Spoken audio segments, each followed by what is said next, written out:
여러분들이 살면서 이런 이야기는 한 번쯤 들어보신 적 있으실 겁니다. 강아지는 사람 눈에 보이지 않는 무언가를 본다는 말이요.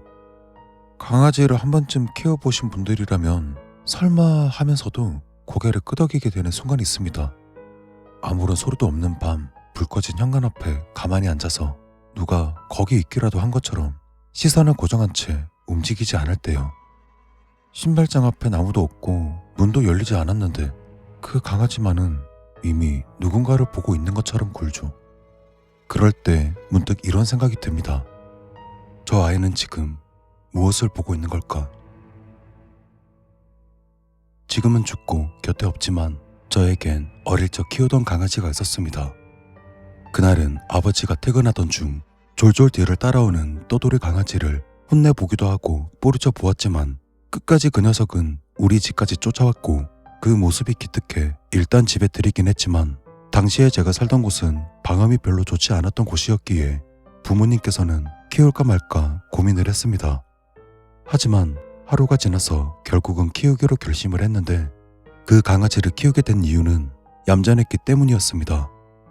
그렇게 며칠을 지내면서 더욱 확신한 것은 이 녀석은 어떠한 경우에도 짖지 않고 온순한 성격에 사람 말을 잘 따르고 애교가 많은 강아지였습니다. 자, 그럼 본론부터 들어가겠습니다. 그 아이를 아무 탈 없이 몇 개월간 잘 키우다가 그때는 추석을 맞아서 강아지도 함께 시골에 갔을 때였습니다. 참고로 저희 시골집까지는 저희 집에서 3시간이 걸렸습니다. 그렇게 도착해보니 열려있는 마당 대문 사이로 홀로 계실 외할아버지 집이 텅 비어 있었습니다. 그때 어머니께서는 잠깐 마실 나가셨나 하고 들고 온 짐을 풀고 튀김을 하고 계실 때 저희 집 강아지는 산책할 때도 아스팔트 위를 뛰어다니다가 간만에 느껴보는 마당의 흙바닥이 썩 마음에 들었나 봅니다. 혼자 신나서 사방팔방 뛰어다니는데 갑자기 대문 쪽으로 고개를 돌리더니 자신의 꼬리를 배 안쪽으로 말아넣더라고요.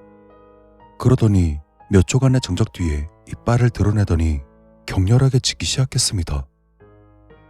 야, 왜 짖어? 저와 가족들은 모두 깜짝 놀랄 수밖에 없었습니다. 계단에 굴러 떨어져도 꾀갱하는 소리 한 번 내지 않던 애가 허리가 굽은 채 인자하게 미소를 지으시며 대문으로 들어오시는 외할아버지를 보더니 미친 듯이 아주 혐오스럽다는 듯 지저댔습니다. 솔직히 그 일 전까지만 해도 저희 집 강아지는 전에 키우던 주인이 성대 제거 수술을 시킨 줄 알았습니다. 그만큼 조용했던 녀석이었으니까요. 그날 받은 충격은 당시의 저에게 조금 많이 컸습니다. 저는 그때 어린 나이에 한순간에 완전히 달라진 태도의 강아지가 무섭기도 했습니다. 아이고, 우리 손자 왔는가? 할아버지가 맛있는 거 많이 해줬구만. 할아버지는 그렇게 저를 무척이나 반가워하셨습니다. 그러는 동안에도 저희 강아지는 마당의 감나무 뒤에 숨은 채 고개만 빼꼼히 내밀어 할아버지를 보고 그르렁거렸습니다. 전 계속 저 녀석이 왜 그러지 생각했습니다. 그리고 얼마 후에 왜 그토록 강아지가 외할아버지를 보고 경기를 일으켰던 건지 짐작할 수 있었습니다. 바로 그날 저녁 밥상에는 쇠고기가 올라와 있었습니다. 그때 말씀해 주시는 게 외할아버지가 들어오셨을 때가 저희 가족들이 온다고 마당에서 기르던 큰 개를 개울가에서 도축하고 오시는 길이었다고요. 저희 강아지는 그것을 육감적으로 알고 있었던 걸까요? 아니면 죽은 자기 동족의 피냄새를 맡아버린 것인 걸까요? 앞에서 한 이야기는 지금 이 이야기를 하기 위해서입니다. 그날 새벽에 있었던 소름 돋는 그 사건. 외갓집 갔을 때 있었던 그 사건 이후로 다시는 그곳에 데려가지 않았고 언제 그랬냐는 듯 조용하고 말 잘 듣는 녀석으로 되돌아왔습니다. 그런 줄 알았는데 한여름 무더운 날 새벽, 전 그날 너무 더워서 강아지와 거실에서 창문을 열어놓고 한참 잠을 자고 있을 때였습니다. 선풍기로도 도저히 깊은 잠에 들 수 없어 주무시는 부모님 몰래 잠깐 에어컨을 쓰려고 슬며시 눈을 떴는데 어둠이 적응돼 있는 시야로 털을 빳빳이 세우고 벌떡 일어나 있는 저의 강아지를 보았습니다. 전 졸린 눈을 비비며 제가 지금 뭐하고 있는 거지 하고 보는데 현관문 앞에 아무도 없는 신발장을 멍하니 주시하고 있었습니다. 커다란 검은 눈동자가 어느 한 곳을 뚫어져라 보고 있음을 알 수 있었습니다. 순간에 저는 소름이 돋았지만 최대한 현실적으로 생각하고 싶었습니다. 예전에 텔레비전에서 본 내용인데 개나 고양이가 허공을 멍하니 바라보거나 짖을 때 거의 대다수가 벌레를 보고 있는 거라지요. 전 무서워지기 싫어서 그냥 그렇게 넘기고 에어컨 코드를 찾으려고 몸을 일으키려던 순간 가만히 있던 그 녀석이 그날처럼 꼬리를 배 안으로 말아넣고 발작을 일으키듯이 몸을 부르르 떨며 굳게 닫힌 현관문을 향해 미친 듯이 짖기 시작했습니다. 그때의 기분은 정말 아무도 모를 겁니다. 그날 외갓집에서는 그나마 밖이었고 대낮이었지만 그때는 새벽에 불 꺼진 거실에서 제 귀가 터질 것만 같았습니다. 그만큼 미친 듯 짖어댔습니다. 침까지 뚝뚝 흘리면서 말이죠. 전 너무 무서워서 그 녀석을 건들지도 못하고 자리에 벌떡 일어나서 왜 그러냐고 계속 말을 걸었습니다. 전등을 켜고 싶었지만 스위치까지 거리가 너무 멀었습니다. 정말 한 발자국도 움직일 수 없을 정도로 무서웠습니다. 제 머릿속으로는 계속 벌레를 보고 그러는 걸 거야. 벌레를 보고 저러는 거야.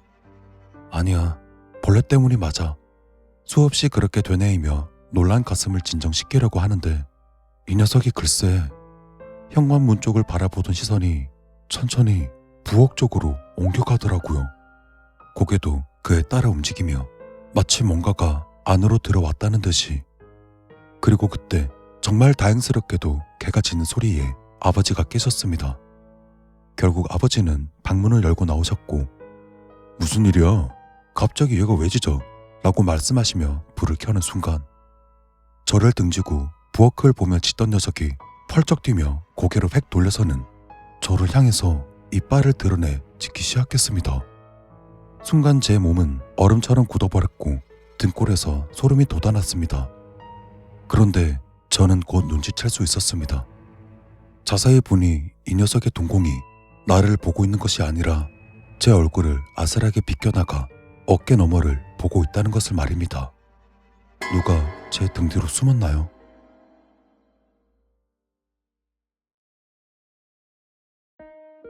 반갑습니다, 여러분들. 하조입니다. 지금이 2026년 1월 1일 11시 저녁 11시 20분인데요. 요즘 날씨가 정말 많이 춥습니다. 제 주변에서는 감기나 몸살로 고생하시는 분들도 좀 많더라고요. 저도 지금 감기에 걸렸어요. 막 쿨쩍거리면서 이거 뭐야 스트랩실 이거 먹으면서 하고 있는데 원래 오늘 저기 낭독하려고 했던 이야기가 30분 정도 되는 분량이에요. 근데 오늘 상태가 너무 안 좋아서 못하겠더라고요. 지금도 계속 기침 나오는 거 참고 있거든요. 그래서 뭐 얼른 빨리 회복해서 여러분들께 조금 더 긴 이야기로 인사드리겠습니다. 2025년 정말 각자 자리에서 고생들 많이 하셨고 다가오는 2026년에는 여러분들 모두에게 좋은 일, 잘 풀리는 일만 가득하시길 진심으로 바랍니다. 그럼 저는 다음 이야기로 다시 찾아오겠습니다. 지금까지 시청해 주셔서 감사합니다. 하하, 안녕.